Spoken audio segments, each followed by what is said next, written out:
특히 만약에 내가 판매하는 게 뭐 소파다? 그러면 내가 소파를 구매할 때 되게 매력적으로 봤던 소파 브랜드가 있을 거예요. 왜 매력적이었는지 한번 생각해 보면 돼요. 가격이 뛰어나건 아니면 경쟁사 대비 가격이 비슷한데 뭔가 기능이 하나 더 있건 좋은 뭐 패브릭 소재라든지 이런 부분들이 있어요. 그 다음에 뭐 사람들의 리뷰가 엄청 많다든지 이런 게 있죠. 그런 것들이 마케팅 요소겠죠. 그리고 뭐 예를 들어서 내가 뭐 어떤 가구 판매하는 사이트에 들어갔는데 거기에 상단에 그 제품이 있었는데 너무 디자인적으로 매력이 있다든지.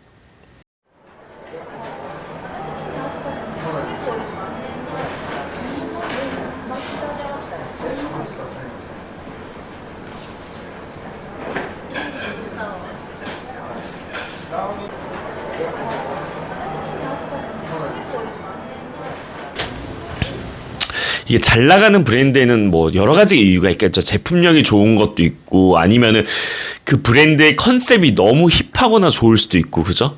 여러 가지, 아니면 가격적으로 너무 메리트가 있다든지 이런 게 있어요. 근데 이거를 역지사지로 생각해보면 돼요. 단순히 내가 판매하는 브랜드가 아니라 내가 소비자로서 되게 매력적으로 느꼈던 브랜드들이 있을 거 아니에요.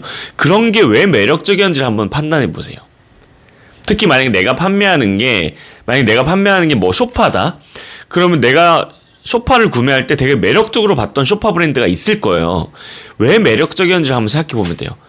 가격이 뛰어나건 아니면 경쟁사 대비 가격이 비슷한데 뭔가 기능이 하나 더 있건 좋은 뭐 패브릭 소재라든지 이런 부분들이 있어요.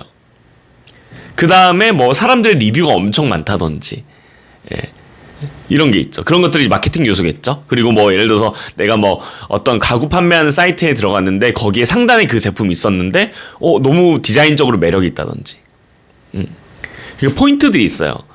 근데 뭐 그 하나 예를 들게요. 이게 젠틀몬스터 같은 브랜드 있잖아요. 바로 오지 않으세요? 되게 힙하잖아요. 지금껏 보지 못했던 선글라스 디자인이고 그 선글라스를 마케팅하는 방식과 비주얼적인 부분들도 굉장히 세련되고 힙하죠.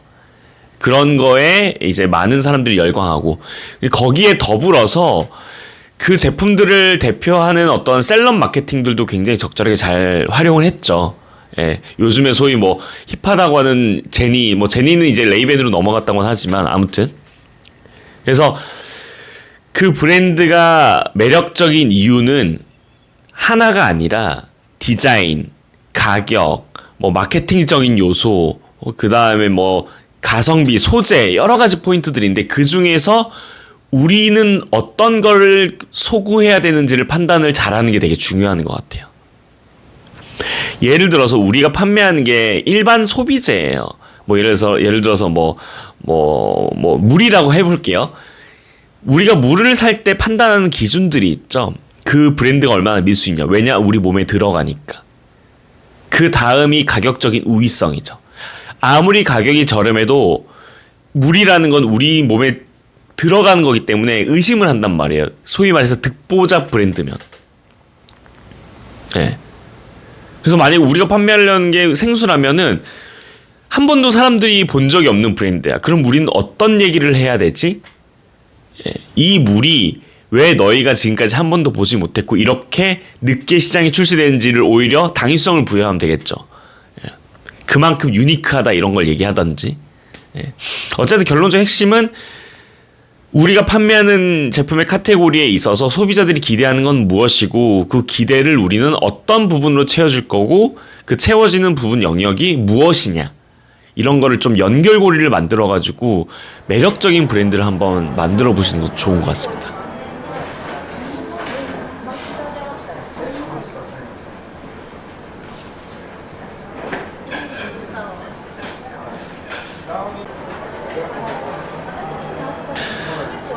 당근마켓 광고 진짜 많이들 고민하시죠. 하는데 중요한 거는 이제 여러 가지 타입들이 있어요. 당근마켓 광고에도 여러 가지 타입들이 있는데 특히 이제 조금 강력하게 추천해드릴 만한 부분은 어떤 지역적으로 어떤 지역에 국한해서 우리가 커뮤니케이션을 해야 될 경우가 있잖아요. 그게 뭐 우리가 뭐 전국적인 프랜차이즈는 아니지만 어떤 특정 지역에서 단독 매장을 가지고 움직이고 있다든지 이런 경우들이 있죠. 그럴 경우는 사실상 당근마켓에 대한 광고가 효과적이긴 해요. 예. 근데 다만 당근마켓이라고 해서 그런 특징은 있지만 광고 효율성이 뛰어나다라고는 할 수는 없어요. 왜냐하면 이건 말씀드릴게요. 네이버, 뭐 당근, 뭐 메타 여러 가지 광고 플랫폼들 있잖아요. 모두 다 지역 타겟팅이 가능해요. 예. 그리고 두 번째, 이게 광고비라는 건 결국에는 노출 대비 클릭 수가 더 효율적이면 좋을수록 CPC에 대한 단가들이 더 좋아지는 거잖아요. 근데 당근마켓 플랫폼이 유명하지만 사실상 메타, 구글, 유튜브 이런 거에 비해서는 사실 되게 작은 플랫폼이거든요. 예. 그래서 고민을 잘 해보셔야 돼요. 그러니까 첫 번째, 우리가 판매하는 제품이 어떤 하나의 특정 지역에서 세일즈나 노출을 이뤄내야 한다라고 하면 적절해요. 그런 측면에서는. 다만 그렇다고 해서 당근마켓 광고가 타 매체들 대비해서 효율적이다? 이건 아니에요. 그래서 한 번 정도는 시험 삼아서 트라이 보는 건 전 좋다고 보거든요. 근데 너무 이것만 올인하는 건 전 반대입니다. 그래서 당근마켓도 당근마켓 운영센터 이런 데 들어가면은 광고 세팅하는 거 되게 잘 돼 있어요. 되게 쉽게 잘 돼 있어요. 누구나 할 수 있게끔.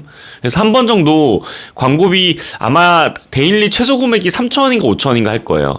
그렇게 해가지고 뭐 일주일 정도 한번 테스트 해보고 전환율 좋은 것 같은데 이러면은 계속 해봐도 좋아요. 다만 우리가 만약에 광고비가 뭐 10만 원이 전 재산이다. 그럼 그거를 다 올인하지 말고 뭐 2만 원은 당근마켓, 2만 원은 메타 이렇게 좀 분산을 해가지고 왜 그런 거 있잖아요. 이렇게 뭐 투자할 때도 분산 투자하라고. 그래서 이것도 똑같이 분산으로 해가지고 조금 진행을 해보면 좋을 것 같아요.